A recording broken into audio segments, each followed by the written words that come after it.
Hi ಸ್ನೇಹಿತರೆ, ಎಲ್ಲರೂ ನಮಸ್ಕಾರ. ಸೂಪರ್ ಅಕಾಡೆಮಿಗೆ ಸ್ವಾಗತ ಸ್ನೇಹಿತರೆ. ಇವತ್ತಿನ ವಿಡಿಯೋದಲ್ಲಿ ಪೊಲೀಸ್ ಪರೀಕ್ಷೆಯಲ್ಲಿ ಅತಿ ಹೆಚ್ಚು ಬಾರಿ ಕೇಳಿರುವ 100 ಟಾಪಿಕ್ ಸರಣಿಯ ಪ್ರಶ್ನೋತ್ತರಗಳಲ್ಲಿ ಇವತ್ತು 71ನೇ ಟಾಪಿಕ್ ಅರ್ಥಶಾಸ್ತ್ರ ವಿಷಯದಲ್ಲಿ ರಾಷ್ಟ್ರೀಯ ಆದಾಯ ಮತ್ತು ತಲಾ ಆದಾಯ. ನೋಡಿ ಸ್ನೇಹಿತರೆ, ಈ ರಾಷ್ಟ್ರೀಯ ಆದಾಯ ಮತ್ತು ತಲಾ ಆದಾಯದ ಬಗ್ಗೆ ಪ್ರತಿಯೊಂದು ಎಕ್ಸಾಮಲ್ಲಿ 1 ಅಂಕದ ಪ್ರಶ್ನೆ ಫಿಕ್ಸ್ ಆಗಿರ್ತದೆ. ಆದ್ದರಿಂದ ವಿಡಿಯೋನ ಕೊನೆಯ ತನಕ ನೋಡಿ. ಹಾಗೆ ನಮ್ಮ ವಾಟ್ಸಪ್ ಮತ್ತು ಟೆಲಿಗ್ರಾಮ್ ಗ್ರೂಪಿಗೆ ಜಾಯ್ನ್ ಆಗಿಲ್ಲ ಅಂದರೆ ಜಾಯ್ನ್ ಆಗಿ ಸ್ನೇಹಿತರೆ. ಲಿಂಕ್ ಡಿಸ್ಕ್ರಿಪ್ಷನ್ದಲ್ಲಿ ಇರ್ತಕ್ಕಂಥದ್ದು.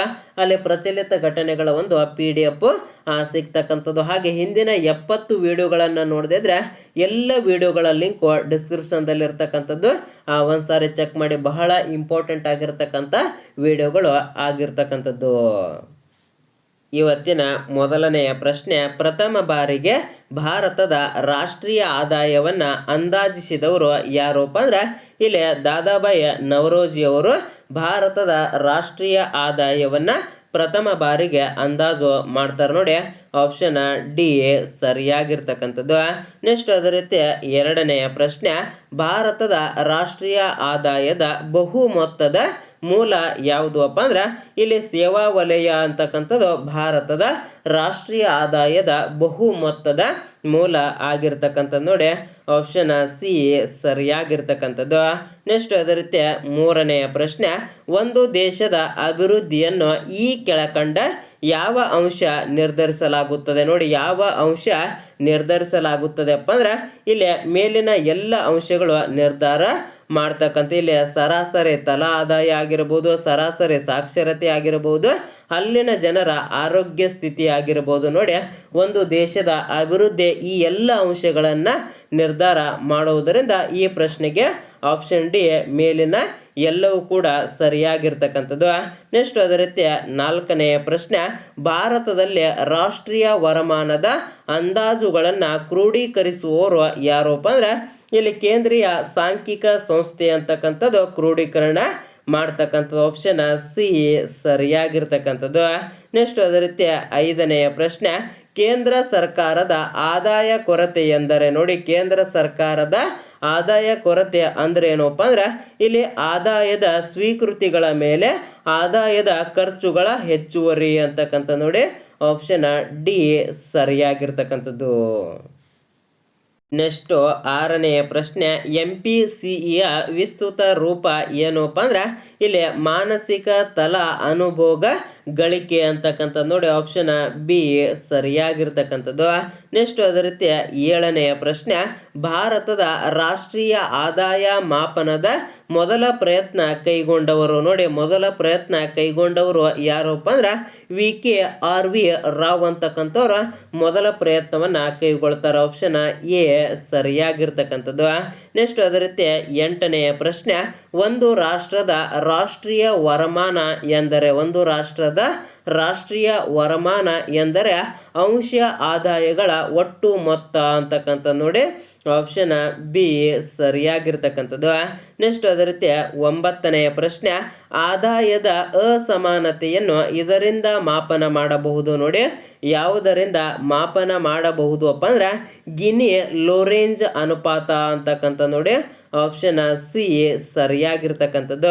ನೆಕ್ಸ್ಟ್ ಅದೇ ರೀತಿ ಹತ್ತನೆಯ ಪ್ರಶ್ನೆ, ರಫ್ತು ಮಾಡುವುದಕ್ಕಾಗಿ ಸರಕುಗಳನ್ನು ಉತ್ಪಾದಿಸುವ ಸಂಸ್ಥೆಗಳಿಗೆ ಖಾತರಿಯನ್ನು ನೀಡುವ ಬ್ಯಾಂಕ್ ಯಾವುದು? ನೋಡಿ, ಖಾತರಿಯನ್ನು ನೀಡ್ತಕ್ಕಂಥ ಬ್ಯಾಂಕ್ ಯಾವುದು ಅಪ್ಪ ಅಂದ್ರೆ ಇಲ್ಲಿ ಎಕ್ಸಿಮ್ ಬ್ಯಾಂಕ್ ಅಂತಕ್ಕಂಥದ್ದು. ಆಪ್ಷನ್ ಸಿ ಸರಿಯಾಗಿರ್ತಕ್ಕಂಥದ್ದು ಈ ಹತ್ತನೆಯ ಪ್ರಶ್ನೆಗೆ.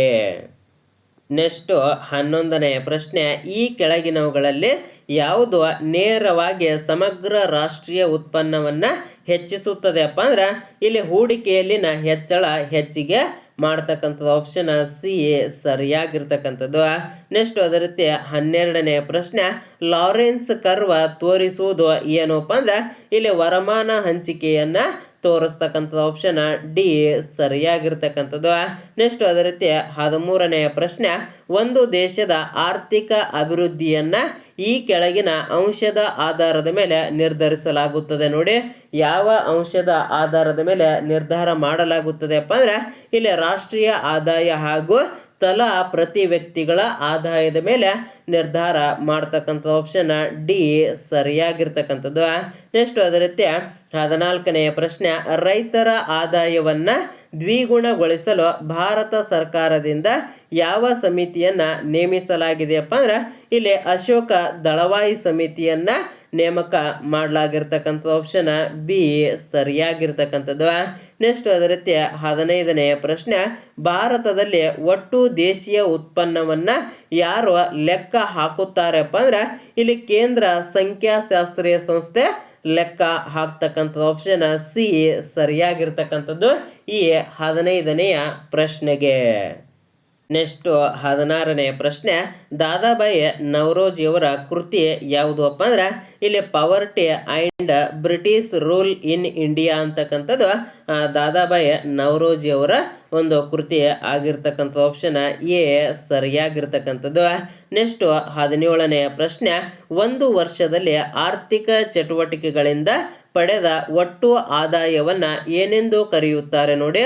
ಒಟ್ಟು ಆದಾಯವನ್ನ ಇಲ್ಲಿ ರಾಷ್ಟ್ರೀಯ ಆದಾಯ ಅಂತೇಳಿ ಕರಿತಕ್ಕಂಥ ನೋಡಿ ಆಪ್ಷನ್ ಎ ಸರಿಯಾಗಿರ್ತಕ್ಕಂಥದ್ದು. ನೆಕ್ಸ್ಟ್ ಅದೇ ರೀತಿ 18ನೇ ಪ್ರಶ್ನೆ, ಕೆಳಗಿನ ಯಾವುದು ಸಣ್ಣ ಕೈಗಾರಿಕೆಯ ಮಹತ್ವವಾಗಿದೆ ನೋಡಿ. ಯಾವುದು ಸಣ್ಣ ಕೈಗಾರಿಕೆಯ ಮಹತ್ವವಾಗಿದೆಯಪ್ಪ ಅಂದ್ರೆ ಇಲ್ಲಿ ಮೇಲಿನ ಎಲ್ಲವೂ ಕೂಡ ಸಣ್ಣ ಕೈಗಾರಿಕೆಯ ಮಹತ್ವ ಆಗಿರ್ತಕ್ಕಂಥದ್ದು.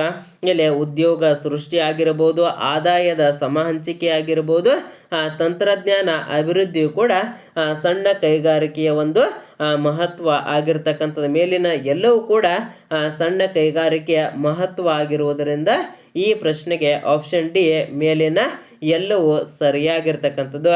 ನೆಕ್ಸ್ಟ್ ಅದೇ ರೀತಿ 19ನೇ ಪ್ರಶ್ನೆ, ಜಿ ಡಿ ಪಿ ಎಂದರೇನು ನೋಡಿ. ಜಿ ಡಿ ಪಿ ಅಂದ್ರೆ ಏನಪ್ಪ ಅಂದ್ರೆ ಇಲ್ಲಿ ಒಟ್ಟು ದೇಶೀಯ ಉತ್ಪನ್ನವನ್ನ ಜಿ ಡಿ ಪಿ ಅಂತೇಳಿ ಕರಿತಕ್ಕಂಥ ಆಪ್ಷನ್ ಡಿ ಸರಿಯಾಗಿರ್ತಕ್ಕಂಥದ್ದು.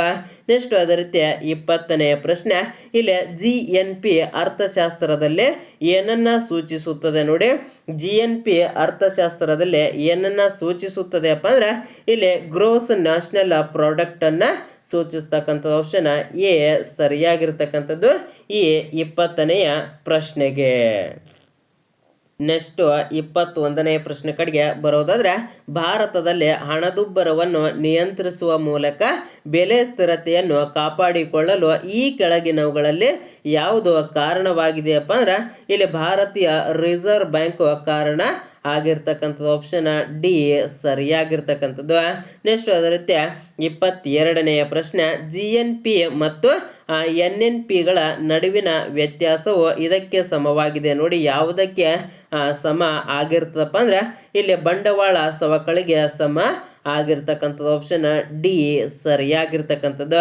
ನೆಕ್ಸ್ಟ್ ಅದೇ ರೀತಿ 23ನೇಯ ಪ್ರಶ್ನೆ, ಜಿ ಎನ್ ಪಿ ಯು ಜಿ ಡಿ ಪಿಗಿಂತ ವಿಭಿನ್ನವಾಗಿದ್ದು ಮೊದಲನೆಯದು ಒಳಗೊಳ್ಳುತ್ತದೆ ನೋಡಿ. ಯಾವುದು ಒಳಗೊಳ್ಳುತ್ತದೆ ಅಪ್ಪ ಅಂದ್ರೆ ಇಲ್ಲಿ ವಿದೇಶದಿಂದ ಬರುವ ನಿವ್ವಳ ಆದಾಯ ಅಂತಕ್ಕಂಥದ್ದು ನೋಡಿ ಆಪ್ಷನ್ ಸಿ ಸರಿಯಾಗಿರ್ತಕ್ಕಂಥದ್ದು.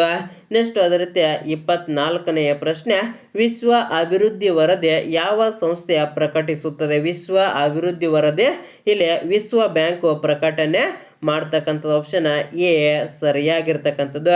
ನೆಕ್ಸ್ಟ್ 25ನೇ ಪ್ರಶ್ನೆ ನೋಡಿ ಸ್ನೇಹಿತರೆ, ಅದು ಸರಿಯಾಗಿರ್ತಕ್ಕಂಥ ಉತ್ತರವನ್ನು ವಿಡಿಯೋ ನೋಡ್ತಕ್ಕಂಥ ಎಲ್ಲ ಸ್ಪರ್ಧಾರ್ಥಿಗಳು ಕಮೆಂಟ್ ಮಾಡುವುದರ ಜೊತೆಗೆ ಹಿಂದಿನ ಎಲ್ಲ 70 ವಿಡಿಯೋಗಳನ್ನು ನೋಡಿದ್ರೆ ಎಲ್ಲ ವಿಡಿಯೋಗಳನ್ನು ಒಂದ್ಸಾರಿ ವೀಕ್ಷಣೆ ಮಾಡಿಸಿ ಅಂತ ಬಹಳ ಇಂಪಾರ್ಟೆಂಟ್ ಆಗಿರ್ತಕ್ಕಂಥ ವಿಡಿಯೋಗಳಾಗಿರ್ತಕ್ಕಂಥದ್ದು. ಹಾಗೆ ನಮ್ಮ ವಾಟ್ಸಪ್ ಮತ್ತು ಟೆಲಿಗ್ರಾಮ್ ಗ್ರೂಪಿಗೆ ಜಾಯ್ನ್ ಆಗಿಲ್ಲ ಅಂದರೆ ಜಾಯ್ನ್ ಆಗಿ ಲಿಂಕ್ ಡಿಸ್ಕ್ರಿಪ್ಷನ್ದಲ್ಲಿ ಇರ್ತಕ್ಕಂಥ. ಇಲ್ಲಿ 25ನೇಯ ಪ್ರಶ್ನೆಯನ್ನು ನೋಡಿ, ವಸ್ತುವಿನ ಬೆಲೆ ಕಡಿಮೆಯಾದಂತೆ ಏನಾಗುತ್ತದೆ ಅಂತಕ್ಕಂಥದ್ದನ್ನು ಕಮೆಂಟ್ ಮಾಡ್ತೀರಾ ಅಂತ ತಿಳ್ಕೊಂಡು ಈ ವಿಡಿಯೋನ ಇಲ್ಲಿಗೆ ಮುಗಿಸ್ತಾ ಇದ್ದೇನೆ. ಜೈ ಹಿಂದ್, ಜೈ ಕರ್ನಾಟಕ.